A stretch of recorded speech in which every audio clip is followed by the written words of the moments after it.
Hello everyone. तुम्हाला असा प्रश्न पडत असेल की UK मध्ये आता सध्या रेनी सीझन किंवा विंटरमध्ये बाहेर खूप असं बर्फ पडत असतो आणि आतमधलं टेम्परेचर कसं म्हणजे एवढं हीट राहतं. तर इकडे जसं आपण इंडियामध्ये वेगवेगळ्या हिटिंगसाठी सिस्टीम यूज करत असतो, म्हणजे पोर्टेबल हीटर्स असतात, तसं इकडे पण हीटर वगैरे असतं. पण वेगवेगळ्या घरामध्ये वेगवेगळ्या हीटिंग सिस्टम आहेत, पण एक कॉमन आहे ती सेंट्रलाइज्ड हीटर. ते मी तुम्हाला दाखवते.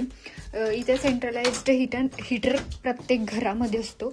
जसं की हा हा माझ्या घरामधला आहे. इथून आपण टेम्परेचर मेंटेन करू शकतो. म्हणजे इथं ते बटन्स आहेत, लाईक ऑन ऑफ, किती टेम्परेचर पाहिजे, इथून कमी जास्त मेंटेन करू शकतो.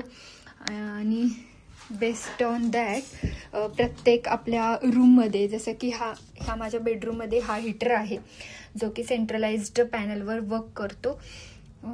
जे आपण तिकडे टेम्परेचर मेंटेन केलं आहे अशा पद्धतीने हा एक हीटर आहे.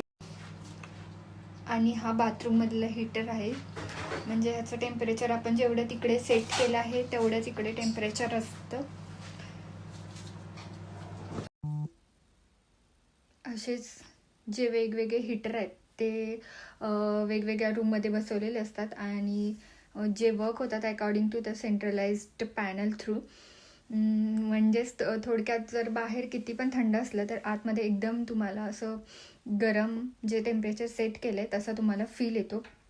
जर तुम्हाला व्हिडिओ आवडला असेल तर लाईक, शेअर अँड कमेंट नक्की करा. आणि असेच मोर इन्फॉर्मेटिव्ह व्हिडिओच्या अपडेटसाठी माझ्या चॅनलला फॉलो करा. तोपर्यंत बाय.